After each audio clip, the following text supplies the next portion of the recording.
নজর রাখবো পরবর্তী সংবাদে।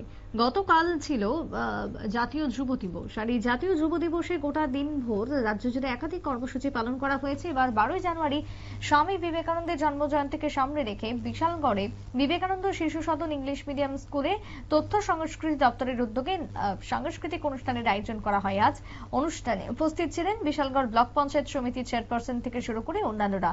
অনুষ্ঠান থেকে কি বক্তব্য উঠে এসেছে সংশ্লিষ্টের শুনুন। যে কোনো কাজে যে কোনো বিষয়ে আমাদের যদি সেটা আমরা উপলব্ধি করতে পারি বা আমি যদি মনে করি আমি স্বেচ্ছায় আমি নিজের ইচ্ছায় আমি একজন স্পেশালিস্ট হব বা আমি ডাক্তার হব, তাহলে আমার নিজের অ্যাক্টিভিটিসটা আগে থাকতে হবে।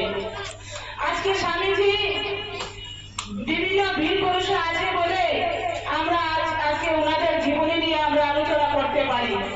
আর ওনাদের জীবনী যদি আমরা আলোচনা করার সুযোগ না পেতাম, তাহলে আমাদের এই কচিকাঁচার আগামী দিনের ভবিষ্যৎ ওনারা আমাদের কাছে। আজকে আমাদের কাছে শিশু রয়েছে, আগামী দিন ওরা এই গোলাঘাটি বিধানসভার যুবক হয়ে উঠবে।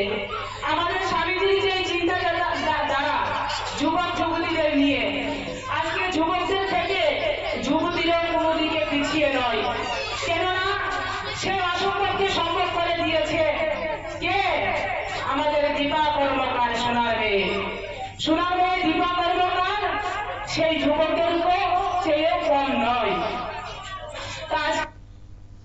সংশ্লিষ্টের বক্তব্য আপনারা শুনলেন। ছোট ছোট পড়ুয়াদের উপস্থিতি ছিল লক্ষণীয়। যুব দিবসকে সামনে রেখে মনোজ্ঞ সাংস্কৃতিক অনুষ্ঠানে বিদ্যালয়ের ছাত্রছাত্রী পড়ুয়া সকলের যে সাংস্কৃতিক অনুষ্ঠান তা ছিল একেবারে উল্লেখ্য। ছোট্ট বিরতির পর ফিরছি, সঙ্গে থাকুন।